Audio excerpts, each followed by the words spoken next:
para el trabajo de tributaria 2. En este taller tenemos a Tatiana Martínez, que es una residente fiscal en Colombia, presta servicios en el sector de salud y desea presentar y pagar su declaración de renta del año gravable y proporciona la siguiente información para su elaboración. Inicialmente nos dice que tiene un saldo en bancos por un valor de 174 millones, tiene unos activos fijos, los cuales son 2 apartamentos y un automóvil. Bueno, entonces, en el caso 1, en el área de patrimonio, pusimos que en banco tiene un valor de 178 millones, lo que basa el artículo 268 que indica que el valor de los depósitos en cuentas corrientes y de ahorro, el valor de los depósitos bancarios es el saldo en el último día del año o periodo gravable. Tenemos los activos fijos, que es un apartamento en Villavicencio, otro en Bogotá y un automóvil Mazda que dan un valor de 590 millones. Teniendo así en el patrimonio bruto, en la casilla 29, en el formulario 210, en la casilla 29 un valor de 768 millones. Seguido a eso, tenemos una deuda en la casilla 39 de un crédito al ICETEX por un valor de 55 millones.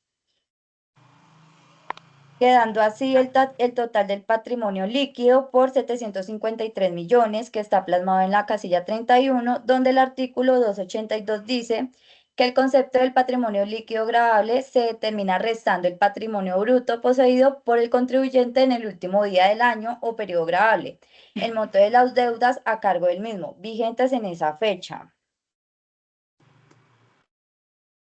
Seguimos con las cédulas de renta de trabajo.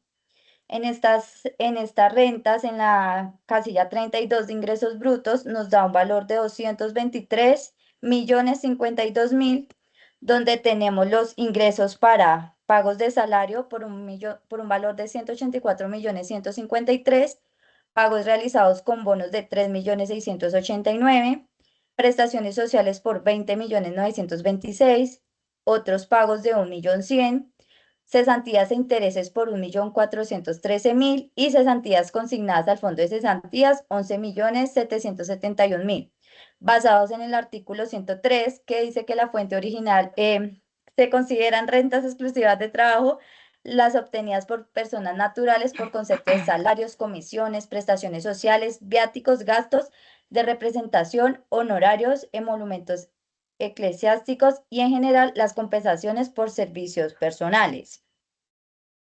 En la casilla 33 del formulario tenemos un valor de 15.716.000, los cuales constituyen el total de aportes obligados a salud por 6.614.000, el total de aportes obligados a pensión 8.949.000 y el total de aportes a fondo de cesantías por 153. Es importante apreciar que todo ingreso es por defecto constitutivo de renta o ganancia ocasional y no solo es cuando una ley forma expresa, así lo clasifica el artículo 56, aporte obligatorio al sistema de pensión. Así obtuvimos los ingresos no constitutivos de renta, quedando así una renta líquida en la casilla 34 del formulario, uno, la cual es ingresos brutos menos ingresos no constitutivos, quedándonos un saldo de 2.207.336.000. Seguimos a continuación con las rentas 60. Buenas noches, mi nombre es María Camila. A continuación vamos con las rentas exentas. En este caso, la señorita tenía aportes voluntarios a salud y pensión de 17 millones. Este es el FBP, que está plasmado en el artículo 126-1. También tenemos que ella ha contado con cesantías e intereses, con un valor de 13.184.000. Es decir, esta opción de cesantías y los intereses sobre cesantías van en el artículo 206, numeral 4. Esto da un total directamente de 37.181.350, que fue la renta exenta del 25%. Acá cabe aclarar de que ese 25%, si lo relacionamos con los ingresos brutos, nos da un total de 51.834.000. Pero en el artículo 206, numeral 10, nos indican que ellos tienen un techo. es decir, que tienen un límite de 37.181.350. Por ende, no podemos tomar la cantidad que le da a ella, sino el techo, que son los 37 millones. Seguimos con las deducciones imputables. Acá contamos con gravámenes a los movimientos financieros, el 4 por mil. Tiene un saldo de 130.000 pesos que va plasmado en el artículo 115. También contamos con intereses por créditos educativos del ICETEX, va en 876.000, que este va en el artículo 119. Tenemos los dependientes económicos. Ella está a cargo de sus 2 hijos. Entonces, acá es el 10% del total de los ingresos brutos laborales sin que supere las 32 VT mensuales, que en este caso son 1.506.080. Sin embargo, nosotros estamos tomando son anuales. Y en este caso serían 384 VTs al año 2024, que son 18.072.960. Es decir, si se le saca el 10% del total de los ingresos brutos a ella, son 20.730.600. Entonces ya no se puede superar de ese techo, entonces es por ese motivo que no se le va a poner los 20 millones, sino los 18.073.000. Tenemos también los pagos a medicina prepagada y las pólizas que dan 3.480.000, que este ya va directamente plasmado en el artículo 40 de la ley 1438 del 2011. Esto nos da una suma total de deducciones y rentas exentas de 89.924. Y en total, cuando sumamos el total de renta exenta, la casilla 37, y sumamos el total de deducciones, nos da un valor, pero tenemos que tener en cuenta lo mismo, que no se puede superar el 40% de la renta líquida y no puede superar las 1.300 VT.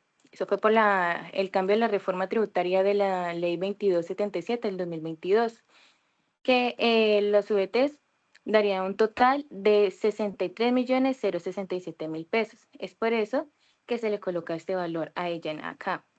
Entonces, para hallar la renta líquida ordinaria, vamos a tomar la renta líquida, que son los 207.336.000, y las rentas exentas y deducciones, que son 63.067.000.